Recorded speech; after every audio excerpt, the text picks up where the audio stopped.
Hello, goblins. It's Chris, Eldritch Pipes. It's an episode of this week's Pipes and a review of this week's tobacco. It's steadily becoming this week's tobacco as well. I'm smoking Fribourg and Treyer Blackjack.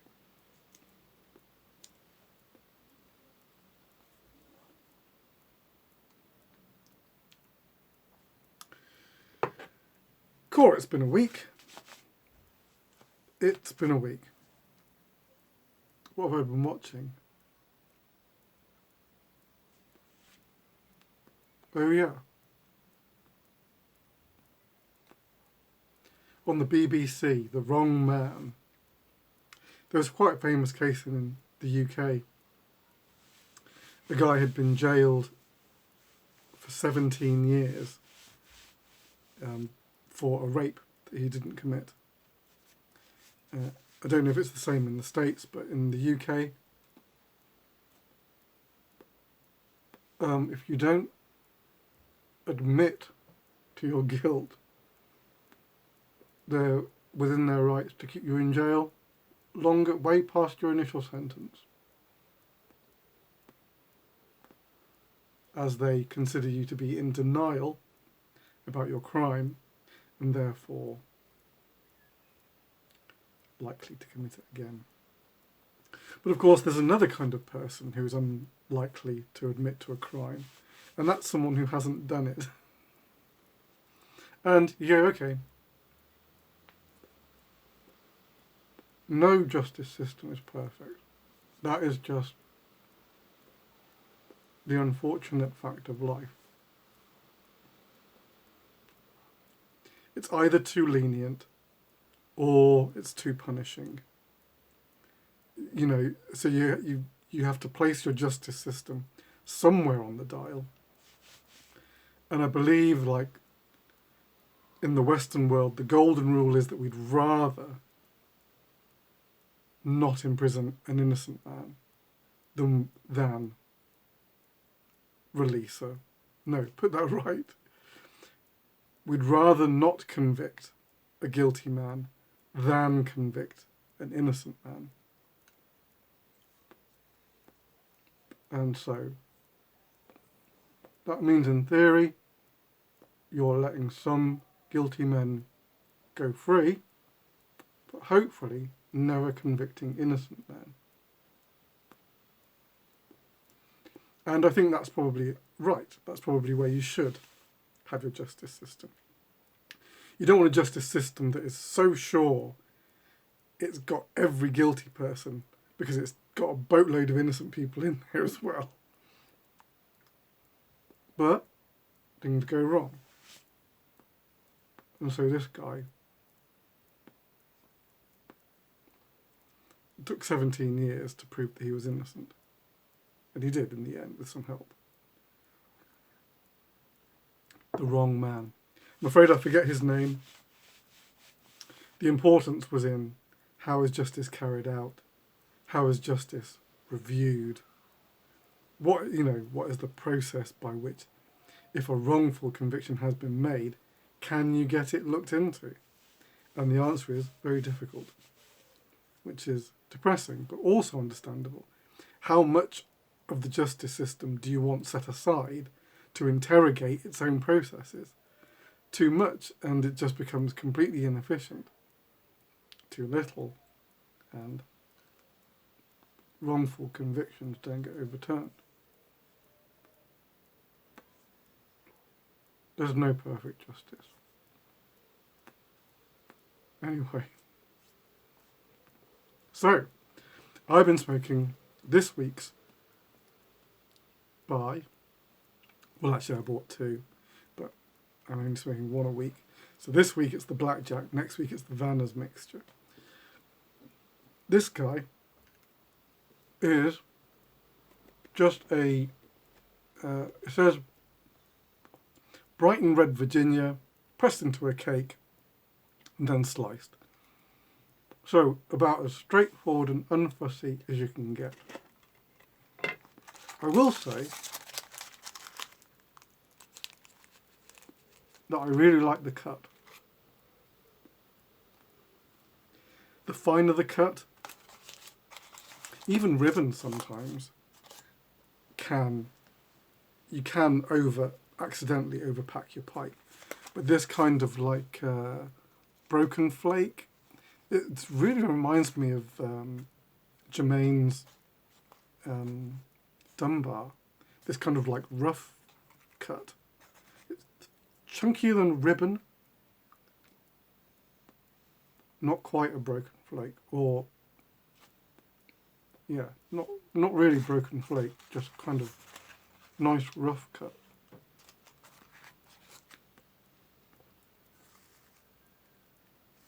The smell in the tin is very sweet and aromatic in a natural Virginia.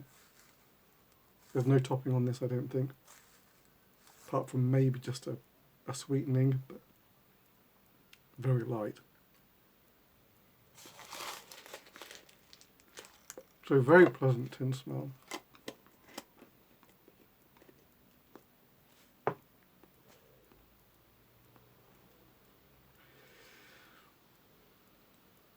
Let's do the positives.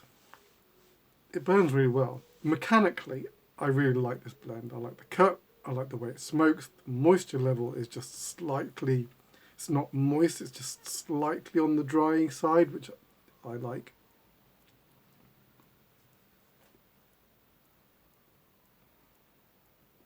And you can just puff merrily away on this guy.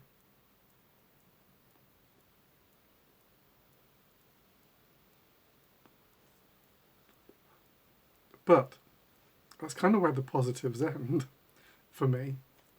It is quite one note. And that would be alright if it was a great one note, but it's just a little acrid for me.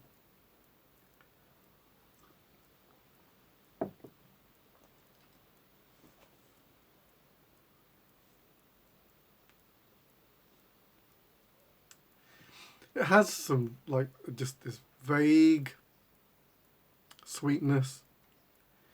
You can't really put your finger on it.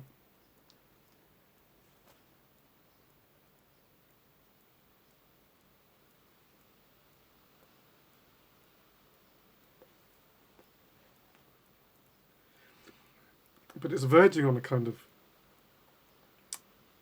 I hate to say it, but kind of like a cigarette kind of flavour.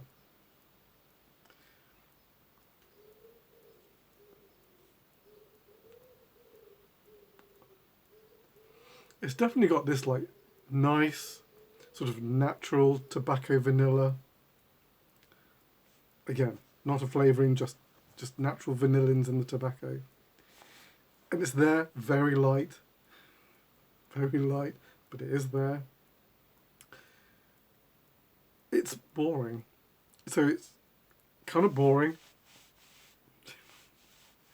a bit acrid, but with potential. I mean, I would say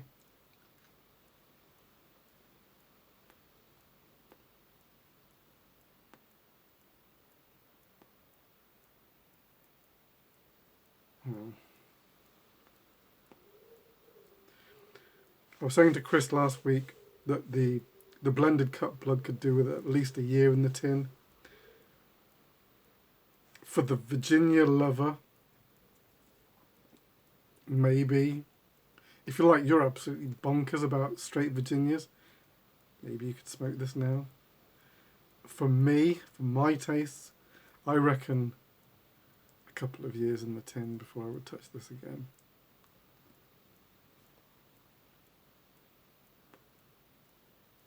It's got to mellow out. It's got to develop some funkiness. And it's not there. It's too acrid. It's too one-dimensional. This guy needs time, is what I'm saying. This is kind of a real sort of poster child for could be a great blend if had been given time. Straight Virginias, a young straight Virginia, I just don't think cuts it.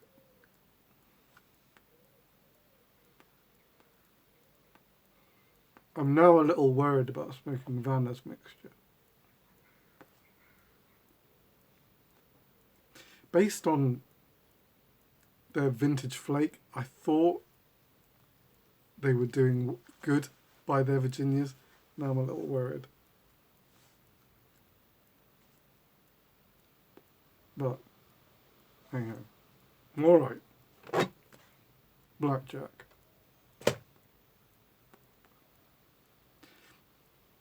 It seems to be a good leaf. I mean, I would definitely be tempted to jar that and cellar it away for a couple of years and come back to it. And it could be glorious then, who knows. But it needs some age. All right, this week's pipes. I've got a pipe available because I must have had a moment last year where I failed to update my spreadsheet. But I've made another pipe that I wasn't meant to. And so it's available. So let's start with him. Now, this is going to be interesting because this is a usual shape for me. It's an unusual combination. In fact, I made some stem material specifically for this and another pipe. So literally I made it bespoke for 2 pipes. The other one, who knows when that'll happen, that's waiting for the right block. Someone out there knows what I'm talking about. But one was for this pipe now.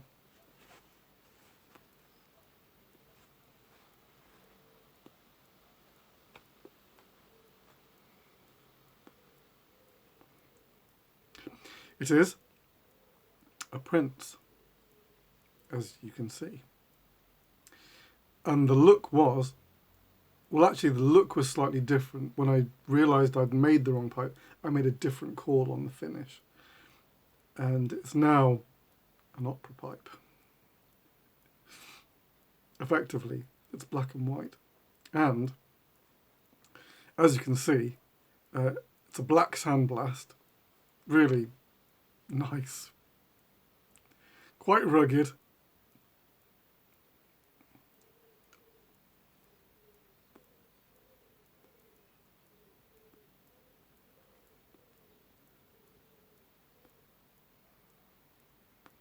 You can see the ring grain, but it's all over the shop on this block.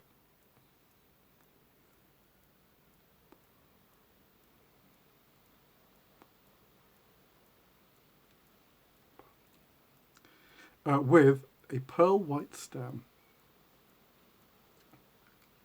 And the contrast is going crazy.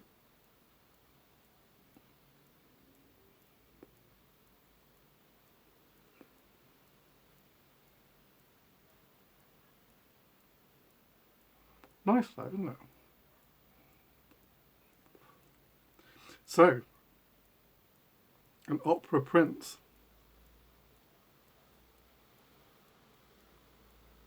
is available.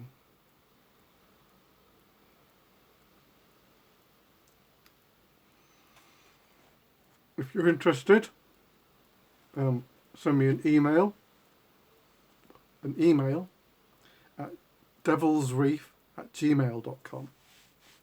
I realise there's an email out there called devilsreefofficial@gmail.com, which is not ideal, but I don't own the rights to Devil's Reef.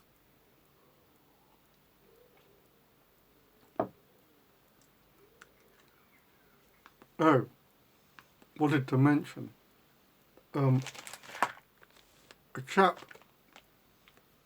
I was talking about PayPal shenanigans, PayPal scamming from people on Instagram. But I also found out that a friend had their Instagram account hacked on Instagram as well. So if you're on Instagram, be careful. There are people being not nice out there on Instagram land. So just keep your wits about you.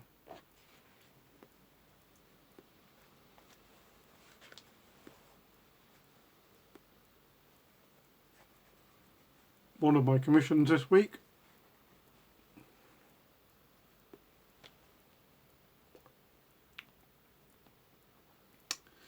it is my cutty,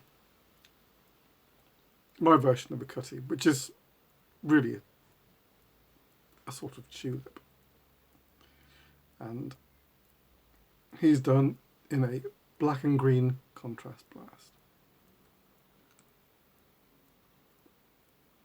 Again, pretty rugged blast on this.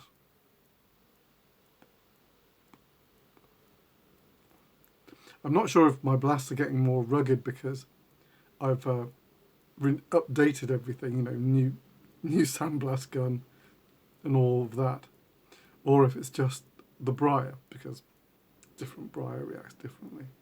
But enjoying the rugged look.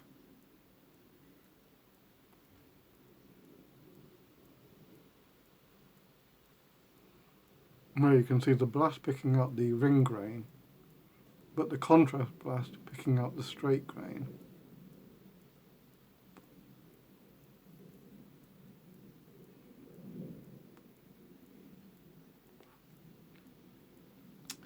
The gentleman had asked if I could do with a moss green stem, but said, do you have a piece that's mostly black? And as it turned out, I did.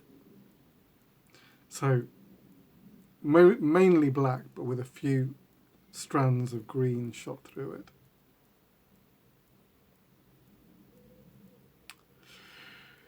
Sometimes these things just come together. Or maybe it's just that I've got so many bits of rod material lying about now, I can do almost anything. But there you go. I don't do those too often these days. A very lithe pipe.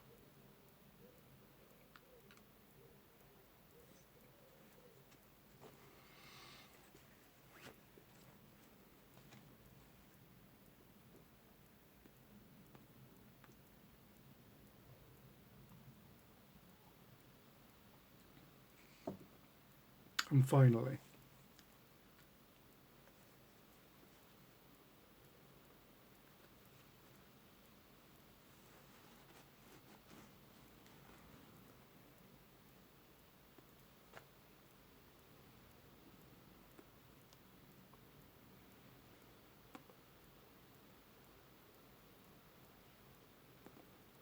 the initiated will know what this is.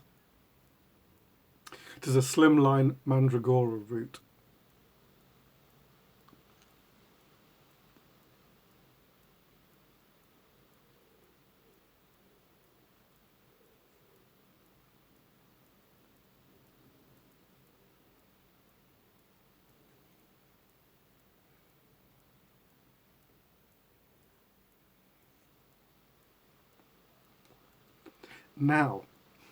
Now, let me tell you something.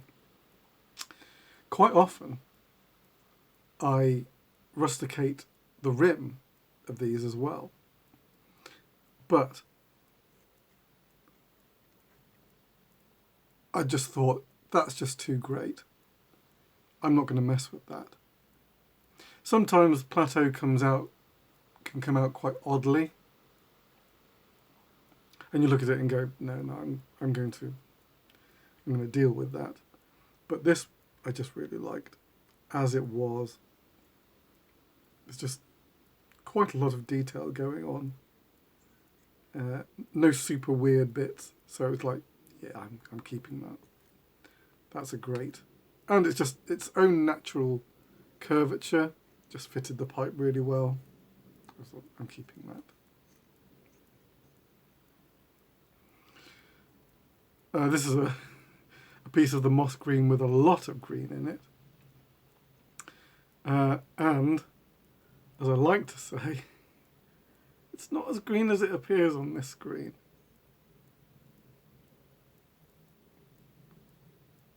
But it is green. That's part of a commission twofer. Mandragora root.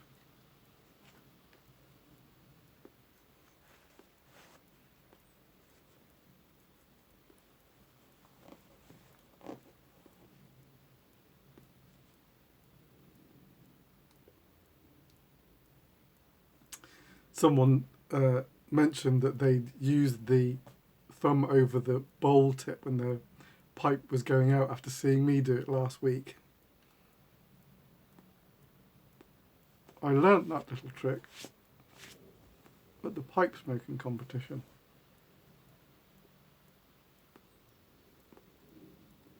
Kept me going for another 20 minutes, half an hour.